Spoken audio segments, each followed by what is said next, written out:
Hello everyone, my name is Ava Chow. I teach biology at Independence High School, part of Eastside Union High School District. This is the second video of beginning Google Classroom training. In this particular video, I'll be going over posting assignments, streaming, creating announcements and attaching resources, and managing student comments. Let's go ahead and get started. We're going to look at one of my actual classes here. When you log into Google Classroom, the first thing you'll see is the stream. Inside the stream, you'll have postings, a mixture of announcements and assignments. They are posted in chronological order with the most recent on top. Here is an actual announcement, which you have a body of words and electronic attachments if needed. Below is an actual assignment. How do we know? It has a clipboard symbol on it saying that it's a new assignment, the title, the due date, a snapshot of if students have turned in, and then you see how it highlights. You can go there to grade, and that'll cover and be covered in another video. And how many students were assigned. It has a rubric option. Attaching and creating rubrics is going to be in my advanced training video, and of course electronic attachments. So now you see the difference of the two different. How these are posted again was in chronological order. Each of these posts, if you notice, there are 3 dots. These 3 dots are submenus.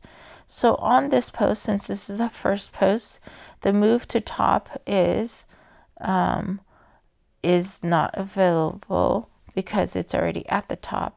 You have edit, you have delete, and you have copy link. Now, edit, delete, and copy link. All right. Let's go to the second one for the assignment. You have now the option to move it to the top because this is no longer a top assignment. So you can move to the top, you can edit, or you can copy link. You can't quite delete this here from the stream because this is an actual assignment. Now, before I move on to how to do the actual post, I'm going to cover managing student comments here because I have an example.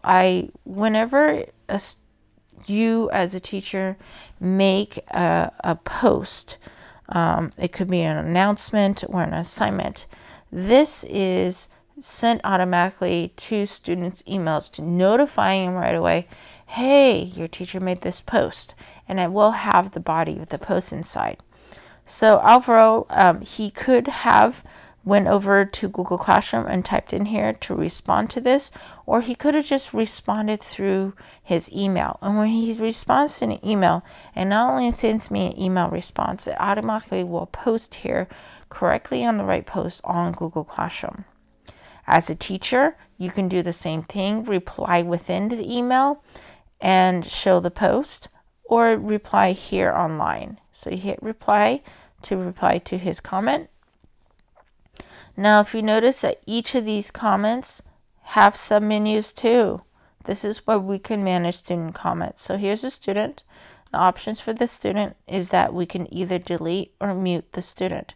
Currently, right now, I have comments that students can post and make comments to posts as well. So they have the freedom. So it's all blanket permission. Now, if you want to select certain students and mute them, they won't be able to make comments and they'll lose that privilege until you unmute the student. So I can mute the student, and it says muted students can still submit work. They can't reply to classmates' work or can't comment this post. So you can regulate it just like a social media post. You can also delete this comment. I can mute the student, and if I mute the student, let's go ahead and mute him. And he's muted. And this will show you that this particular student is muted. I can click on it again and unmute the student, and I'll show the options. I'll unmute it, and then he can be able to. Now, all the student comments have the same options. Now, as a teacher, I can edit or delete my comment. These are the same options as anyone else posts to your Google Classroom, they can edit or delete. However, all other students will not be able to alter or change other people's comments since they are not admin, i.e. the teacher. Okay, right now let's go ahead and go into making an actual post. Yay! We're getting to here. So we're going to click here, and you have for who your audience is, a body, your attachments, and posts. Right now, since there's nothing written here, it's not ready to post, this is going to be gray. You can actually cancel this if you want to, but you can't actually post yet because there's nothing here. We'll see. Let's go ahead and go over our audience. For here, if you click on it, it will address any of your classes. Within the class, you can select certain students. On default, it has all students.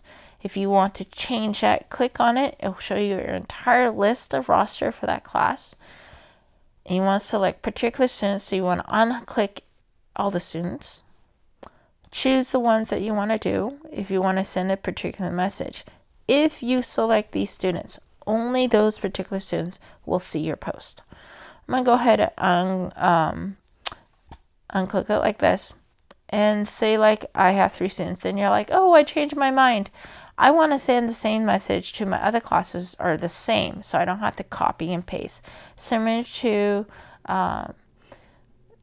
School Loop, you can do that. So say like I only want to send to these particular classes. When you select those classes, your selection of those 3 particular students will disappear because they will not let you select particular students across the different kind of classes. You only can post to all the students in all the classes. So the option over here disappears in terms of selecting students.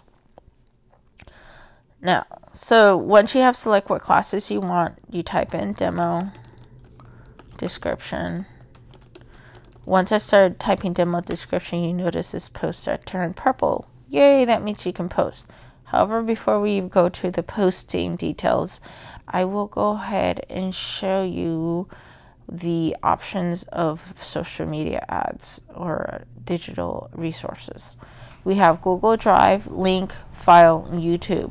Google Drive and File will have the same pop-up menu. So you can insert files in your Google Drive as recent view. You could, in recent, you have tile view or you have list view. Toggle just to show you. You have upload, which means you can upload any file from your computer. And My Drive, still same thing, you can search, but since you're looking to the drive, it's going to give you the same options as you would if you were viewing your drive, which means seeing all your folders, tile view or list view.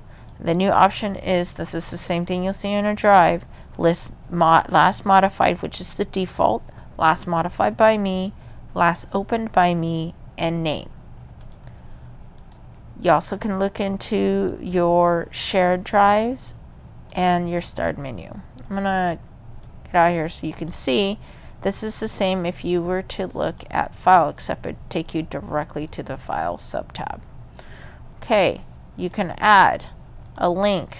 You cut and paste a link and it will hyperlink it for you. You could add in a YouTube.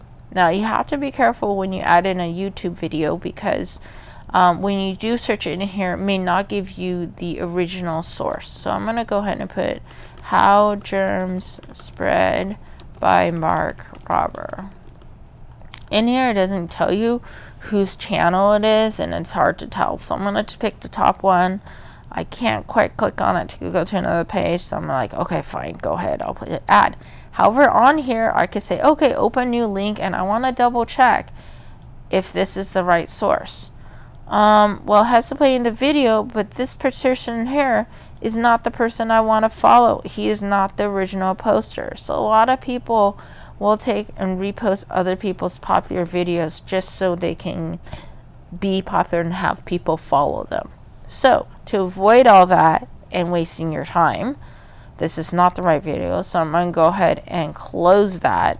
I'm going to X out this.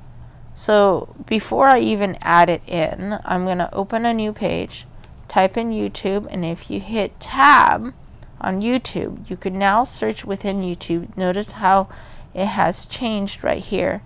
I'm going to go ahead and put How Germs Spread by Mark Rober. Click on that. Take me directly to YouTube search within YouTube. It says by Mark Rober. It has 10 million views. This is the one I want to double check. I'm going to click on that. You have an ad, but beneath here you can see that this is the actual title. It has over 10 million views, posted 4 days ago by Mark Rober. Okay, that is it. That's him. So I can copy the link there, or right click here, copy the URL, go back to this, add YouTube, go directly to the URL, you paste it here, it'll show up, you hit add, done deal. And you now know that this came from the original post, which we want to be able to give our students the original post. Now we can add the post. So what are our options to add the post? Right now for we have 3 classes selected. My options for adding a post is post, schedule, and draft. We can't schedule it because right now if you're addressing more than one class, it will only give you the option of posting it right away. So if I hit save draft, what does that look like? It's saving it. And then on the very top, only you as a teacher can see the saved announcements. Oh, there's a draft here. I can delete this or open back up. Open it back up. Now, how do I get a post that schedules? Apparently in Google Classroom, a schedule post is actually a new option to do. To schedule posts, you actually can only schedule posts per class. So you can do this if you want to do this ahead of time. And I click on post again. Voila, I have the option to schedule a post. So I'm going to go ahead and click on schedule a post. You can choose the date, when you want to schedule ahead of time, and what time, and hit schedule. So I'm just clicking a random date, and it'll tell you there is a schedule post. What is the time for it? Okay, and it will schedule automatically for you to post it for the students if you want to do things ahead of time. However, for announcements to schedule a post, they only do it per Google Classroom. You can't do it across the board in multiple classrooms. If you want to do that in multiple classrooms, it needs to be immediate post. And that is it for now. I'm going ahead and delete this. Thank you, and look forward to see the next video.